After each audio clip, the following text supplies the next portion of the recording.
Welcome, everyone, to today's chat with Jim Dwyer, our Skull USA president. Thank you so much for tuning in live with us on the Skull USA Facebook page.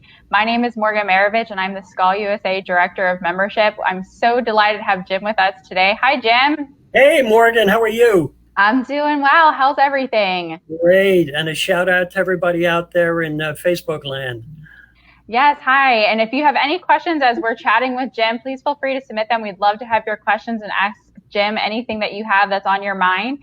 So first up, just to kind of start to kick us off, Jim, just tell us a little bit about your time in the travel industry and your experience.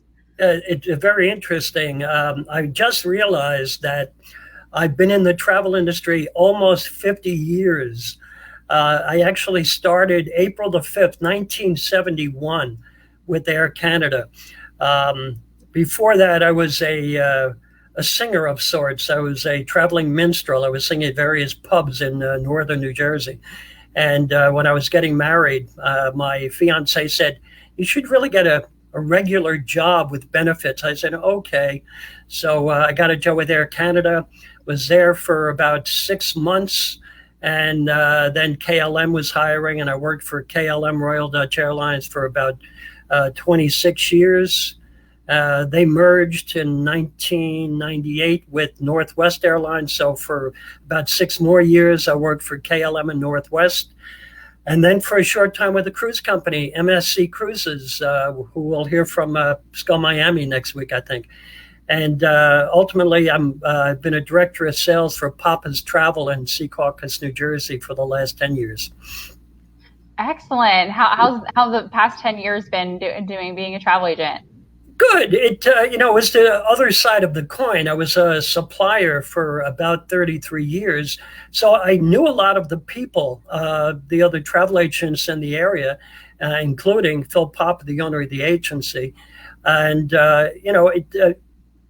knowing the rules helped as a travel agent. I do a lot of cruise bookings, airline bookings. I mean, there's no commission anymore in airline bookings. Fees, yes, but no commissions. Mm-hmm. But the cruise business has been very good to me. Let's hope and pray that it starts up again soon. Yes, absolutely. I think a lot of us are hoping for that. But so throughout the career that you just laid out, what's like one experience that really stands out to you? Yeah, that's a good question. There are probably a dozen, but I thought of one the other day that kind of combined my singing and my airline business. When I worked for KLM for about 3 years, I was a trainer. And I was over in Amsterdam, their headquarters, and they had a train the trainer course, of which I was one of the trainers. And they invited people from all over the world, from South America, from Asia, from Africa, from Northern Europe, places where they didn't have their own trainer, so they came to Amsterdam. And learning and working with so many cultures in the same room was just so enlightening, and so it was thrilling to me. And after it was over in the hotel, they had a pub, and the head of the training department, Frank Keene, brought me a guitar. And I would sing for about an hour or so with these people, again, from all over the world, songs that I thought they would know, maybe Beatles songs or whatever.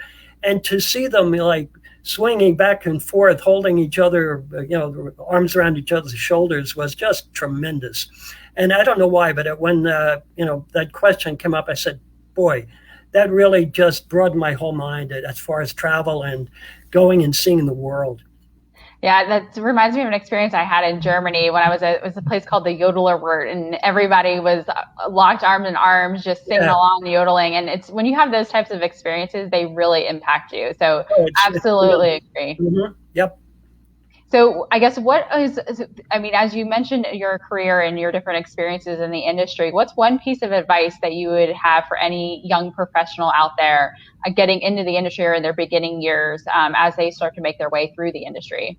Yeah, I think one of the best pieces of advice is to look outward. Don't look inward. Look to network more, meet as many people as you can. I was lucky when I was with KLM. We had some good managers there, and through my managers, I met other people, and it helped me in my career. So don't stay in a little box. Get out. Whether you're shy or not, force yourself out there. Get to meet more people. And now I'm always preaching this with Zoom. Get on Zooms. I mean, you could be just starting out, but get to meet more people. That's I think the simplest advice I could give to anybody. That's fantastic advice, and it helped. That same advice helped me in my career to start my career, so it's very valuable. Yeah. Yep. So let's chat Skull. So tell us. I'm intrigued to hear a little about your introduction to the organization. So who introduced you? When did you join? What made you want to join? Let's get back to the beginning. Yeah, it's Skull has been part of my life for a long time, even though I couldn't be a part of Skull. When I worked for KLM in sales, two of our managers, Chuck Campino and Charlie Walsh, in New York and New Jersey, respectively, belonged to Skull. And they would always go to Skull meetings, talk about Skull, and it just, what is Skull? I want to join. And back then, up until probably the late 80s, you couldn't have more than two people in an organization in a single club. So I couldn't join the New York club because I had two KLM people there. I couldn't join the New Jersey club. They had two people there. Ultimately, I got transferred in 92 to Detroit, and the Detroit club had two KLM people in it. So I said, oh my God. I had a friend of mine who worked down in Cincinnati. And he said, why don't you join the club in Toledo, Ohio? That was part of my sales territory. So I said, yeah, okay. And it was 75 miles from my home. And I joined because I was there as often as I was, around my own neighborhood. So I belonged to that club for about 5 years, ultimately made it to vice president.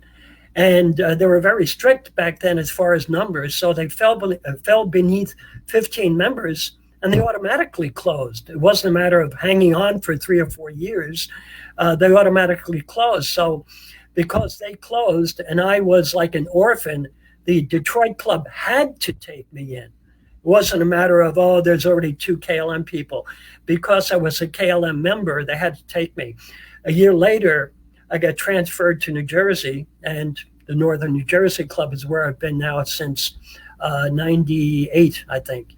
So 98, wow, 23 years. Wow. So I've been in KLM for 25 years. And another interesting point, I know there are some members who have a legacy. Maybe their father, mother, uncle, aunt were Skull members. My mother passed away about 8 years ago. And in her effects was a newspaper article about my uncle Tim, who was in the cruise industry in the beginning of what we know of as the modern cruise industry. He was a vice president for Eastern Shipping Corporation and lived in Miami, lived in Port-au-Prince, Haiti, lived in Montreal, whatever. He was president of Skull Miami, and I never knew it until I saw this article about him in the paper, in his obituary. Wow. Yeah, he was in the 1960s. Incredible. So it's in the blood. Yeah, it is. That's really incredible. Yeah. What a unique tidbit. Oh my goodness. Yeah. So speaking of, I guess when was your first World Congress, and what made you want to step up and run for the Skull USA board, and particularly serve as president this year? The multi-question there. People don't know this. I'm basically shy. And it took a microphone and a guitar to get out of my shyness, but not to get away from your question. It all goes to that. I'm kind of reluctant until somebody says, "Why don't you?" And that happened. Let's start back with KLM. I'm not KLM, from Skull in New Jersey.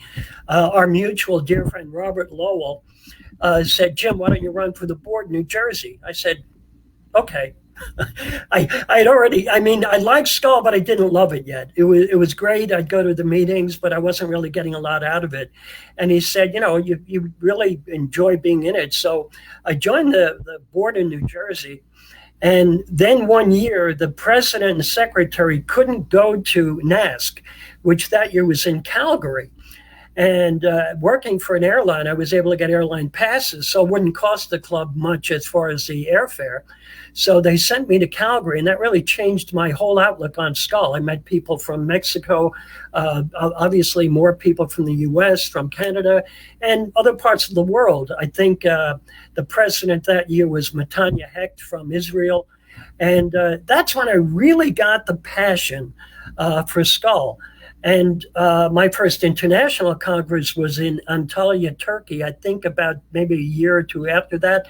And then you meet more people. You meet people from Europe. You meet people from South America. And subsequent to that, the Skull USA board was like whispering in my ear, join, do something. I did run when we had regional vice presidents. I ran 1 year and lost. And I said, I think I really like this. So a couple of years later, I ran again, and I was regional vice president, and then on and on and on. And one thing that I do, I mean, I'm not one to really blow my own horn a lot, but I like bringing people together. I think that is one of my biggest fortes. If I know somebody over there knows somebody over there, and they don't know each other, I try to bring them together. And you know yourself, Morgan was in the Seychelles before the Mombasa World Congress, and a couple of our New Jersey colleagues were there too. So I kind of shouted out to both of you. You're both in the Seychelles, so get together. So I'm still doing that, and I think it's important. Since we're basically a friendship club, there are too many friends out there that don't know each other. And I think that you can be stronger by collaboration and getting your friendships together. No, you are a great connector. We definitely ended up meeting in the airport, and it was a great connection and lifelong friends. So truly appreciate the connections that you've been making. So, and I would never believe you are shy around people, Jim. Oh yeah, I'm probably blushing right now. Let me change my light filter here. So tell us a little bit about, I mean, now that you're serving as Skull USA president, like what made you want to serve, and what is your vision for this year as we start to come out of the pandemic? Yeah, it's a really tough time, as we all know. People are leaving. They're leaving the club, leaving the industry. I think when we started Zooming last year, I remember saying to myself and to other people, I said, yeah, we can't meet in person, but we have an opportunity with Zoom to connect with people all over the place. And getting back to networking, I think it's our strongest point. And I said, if I'm president, I'm going to push this as far as it can go. I think even when we start meeting back, in person again, we can't give this up. This is such a tool. Northern New Jersey, New Jersey now, has been meeting not only with people in the U.S., but we've twinned with a club in South Africa. We've had a meeting with our friends in Girona, Spain. We're twinned with them. Rome, we're twinned with them. I think, again, it goes towards bringing friends together. And I thought I could do and help and build membership that way.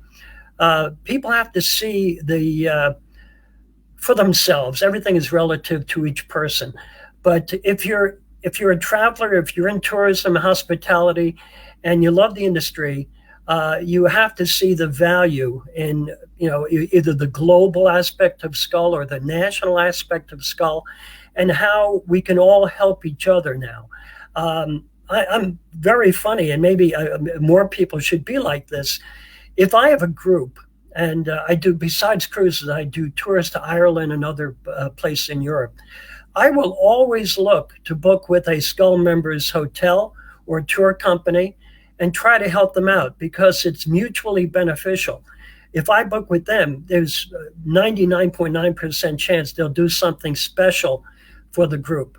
And if we're all in dire straits right now, as far as whether you're a hotelier, a tour operator, or a travel agent, we have to help each other. Period.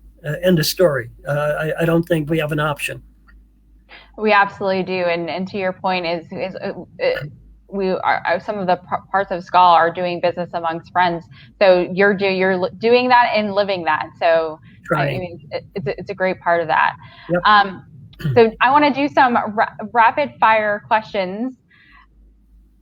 So get ready, and I just want to. This is the fun part of it. So, what's your favorite holiday? Holiday or destination? Holiday. I think I love old cultures like Europe and Rome. I love Rome. My favorite place for a vacation is Ireland. It's like a second home to me. Oh, Ireland's awesome. Mm-hmm. Okay, so invisibility or super strength? Super strength. Awesome. Favorite ice cream flavor? Rocky Road. Oh, that's a good one. Polka dots or stripes? I'm clearly stripes. I'm stripes too. Yeah, I'm a striper. Love stripes. And what's something you could eat straight for a week? Rocky Road. I love it.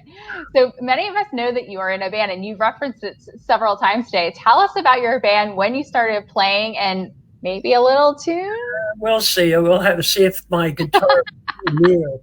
I started playing. I've been playing professionally longer than I've been in the travel industry. When I graduated from college, let's go before that. I've always wanted to travel. My favorite subject, even in elementary school, was geography. I don't know why. Maybe it's in the blood, my Uncle Tim or whatever. But I think in the back of my mind, I always wanted to sing and travel. So when I graduated from college, I worked for a very short period of time with an insurance company, and nothing against the insurance company, but it wasn't me.